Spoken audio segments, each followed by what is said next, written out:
नमस्कार किसान साथियों, स्वागत है आपका आपके पसंदीदा यूट्यूब चैनल खेत किसान और गांव में।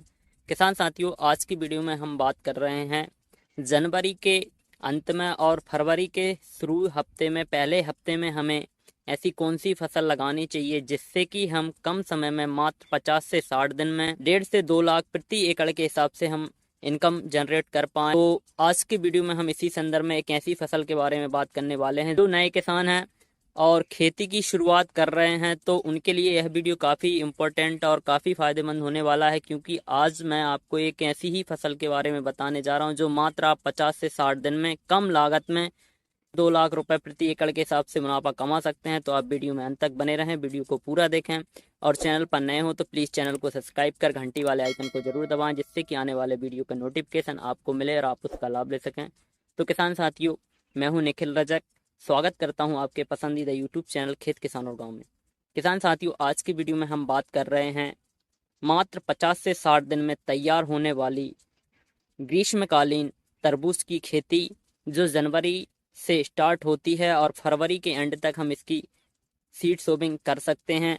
तो हमें किस चीज़ों का ध्यान रखना है, कैसे हमें तरबूज की खेती करनी है, पूरी A to Z जानकारी इस वीडियो में मिलने वाली है। तो आप वीडियो को अंत तक देखें और वीडियो को एक लाइक जरूर करें। वीडियो शुरू करते हैं। तो दोस्तों, हम जानते हैं कि तरबूज की फसल मात्र 50 से 60 दिन की होती है और ऐसे में हमें तरबूज की खेती के लिए क्या क्या करना होता है। सबसे पहले हम बात करते हैं कि तरबूज की खेती के लिए समय का चयन करना बहुत ज़रूरी है। यदि हम समय का चयन करेंगे तभी हम तरबूज की खेती से अधिक उत्पादन ले पाएंगे। समय की बात करें तो जब टेम्परेचर, न्यूनतम तापमान 20 से 25 डिग्री सेल्सियस और अधिकतम तापमान 30 से 35 डिग्री सेल्सियस होना चाहिए। यदि हम इस तापमान के बीच तरबूज की खेती करते हैं तो निश्चित ही जर्मिनेशन अच्छा होता है और पौधा अच्छे से ग्रोथ करता है और पौधे में जो फल और फूल लगते हैं वो भी काफ़ी शानदार लगते हैं। तो ऐसे में हमें इस चीज़ का ध्यान रखना है कि जब हमारे एरिया में इस तरह का टेम्परेचर हो तभी हम तरबूज की सीड सोविंग करें। और तरबूज की सीड सोविंग करने के लिए, तरबूज की बिजाई करने के लिए सही समय 20 से 25 जनवरी से लेकर आप 10 से 15 फरवरी तक आप इसकी सीड सोविंग कर सकते हैं और अगैती खेती कर सकते हैं। तरबूज की अगैती खेती से आप एक अच्छा उत्पादन प्राप्त कर सकते हैं। तो किसान साथियों, दूसरा पॉइंट है हमारा तरबूज की खेती के लिए खेत की तैयारी।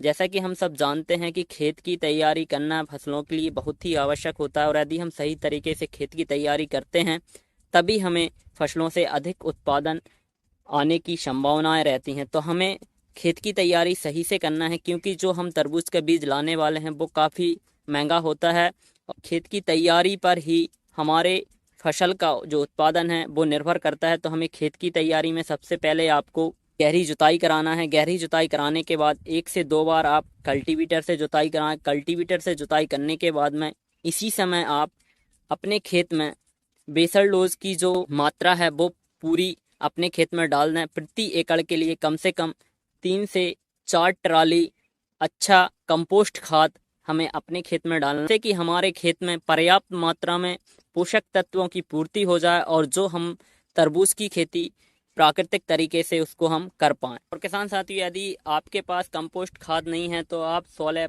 पे जाएं और वहां से गोवर्धन खनिज खाद बुलवा 50 से 60 केजी 1 एकड़ पे आप बेड टू बेड डलवा दें, जिससे कि जो कंपोस्ट खाद की मात्रा में जो पोषक तत्व होते हैं वह गोवर्धन खनिज खाद में भी सारे पोषक तत्व न्यूट्रिएंट्स हैं और काफ़ी पावरफुल खाद है।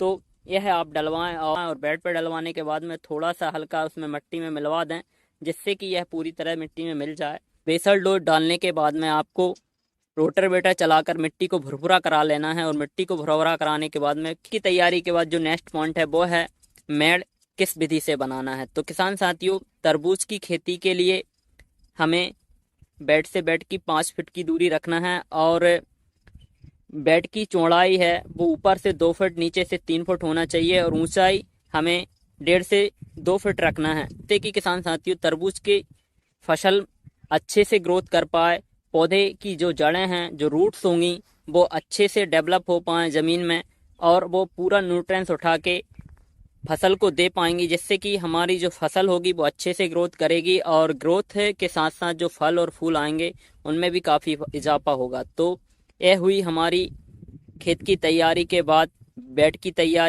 तैयारी के बाद हमें करना है विधि का चयन। तो किसान साथियों, विधि का चयन बहुत ज़रूरी है, क्योंकि कोई भी फसल लेने के लिए हमें सही विधि, सही तकनीक का प्रयोग अपने खेत में करना चाहिए, जिससे हम एक अच्छा उत्पादन ले पाते हैं। विधि की बात करें तो हम तरबूज की फसल एक कम दिन की फसल होती है और इसको पर्याप्त मात्रा में पानी की ज़रूरत होती है। तो हम ऐसे में किस विधि का चयन करें? तो ऐसे में किसान साथियों, आप ड्रिप एरीगेशन सिस्टम विधि के द्वारा ही तरबूज की खेती करें। ड्रिप एरीगेशन सिस्टम, टपक सिंचाई से यदि आप तरबूज की खेती करेंगे तो निश्चित ही पानी की बचत भी होगी और जो फसल होगी वो काफ़ी शानदार होगी, और जो उत्पादन आना होगा अन्य विधि के द्वारा जो उत्पादन आता है उससे 20 से 30% की वृद्धि ड्रिप या टपक सिंचाई विधि से हमारी फसल में देखी गई है और आता ही है।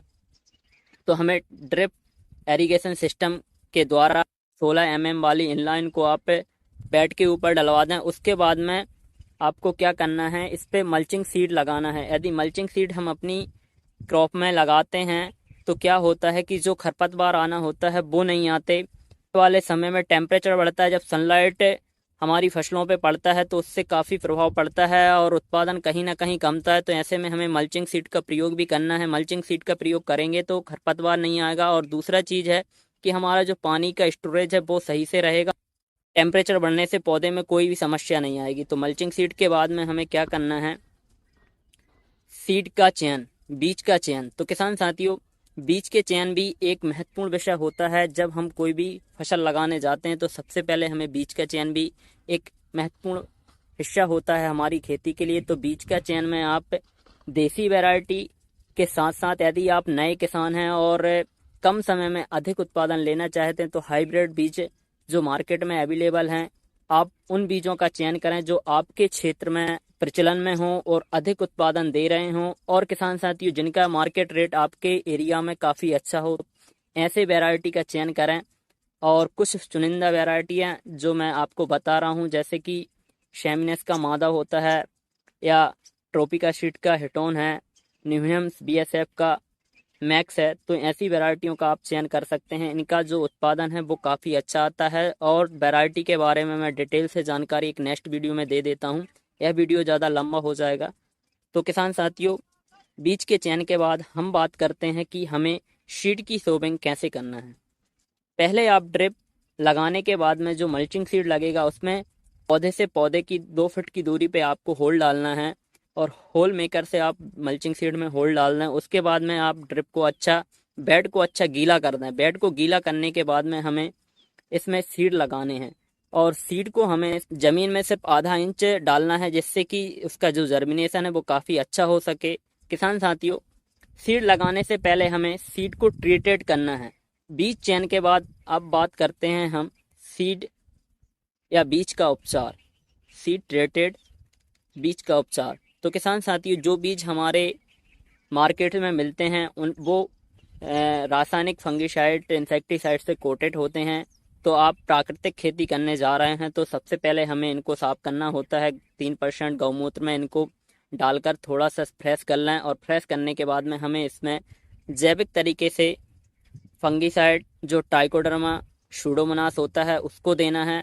और हम जीवाणु जल या आपके पास में गौ कृपा अमृत हो तो उसका स्प्रे करा दें। और गंध चिकित्सा करने के बाद, प्रार्थना करने के बाद हमें अपने खेत में सीड की शोबिंग करना है। और सीड की शोबिंग करने के समय आपको ध्यान रखना है कि बीज ज़्यादा अंदर ज़मीन में ना जाए, बीज ऊपर रहे, जिससे कि जर्मिनेशन प्रभावित ना हो और जर्मिनेशन 100% हो सके। तो किसान साथियों, यह हुई हमारी सीड सोबिंग की। खाद में माइक्रोराइजिया जो महिराजा करके मार्केट में अवेलेबल है, आप उसको बुलवा के अपने खेत में उसको अप्लाई कराएं, जिससे कि जो टेम्परेचर बढ़ेगा उस समय यह क्या करेगा, जो मित्र जीवाणु हैं वह पानी की पूर्ति पौधे को करता रहेगा, जिससे कि जो फल की साइज़ है वो काफ़ी बड़ी आएगी और हमें उत्पादन में 10% की वृद्धि होगी। तो कंपोस्ट खाद के साथ या फिर आप जब सीड सोविंग कर रहे हैं उसी समय नैनो महिराजा का प्रयोग कराएं। तो किसान साथियों, आज की वीडियो में बस इतना ही। मिलते हैं हम नए वीडियो में। यदि आपको वीडियो में दी गई जानकारी अच्छी लगी हो तो प्लीज़ वीडियो को लाइक ज़रूर करें और कमेंट करके हमें बताएं कि आपको तरबूज की फसल से संबंधित किस समस्या के बारे में वीडियो चाहिए है, जानकारी चाहिए है, तो हम से संबंधित जानकारी आप तक पहुंचाएंगे। और किसान साथियों, मेरा आपसे अनुरोध है कि आप चैनल को सब्सक्राइब कर इस वीडियो को ज़्यादा से ज़्यादा किसान भाइयों तक शेयर करें, ताकि वो भी कम लागत में अधिक उत्पादन प्राप्त कर प्राकृतिक खेती, जैविक खेती से जुड़ें और TCVT कृषि पद्धति को अपनाते हुए खेती करें, जिससे कि उत्पादन अच्छा आए और हम अपने मानव जीवन को अपने स्वास्थ्य को ठीक कर सकें। धन्यवाद, मिलते हैं नए वीडियो में। जब तक के लिए नमस्कार, जय जवान जय किसान।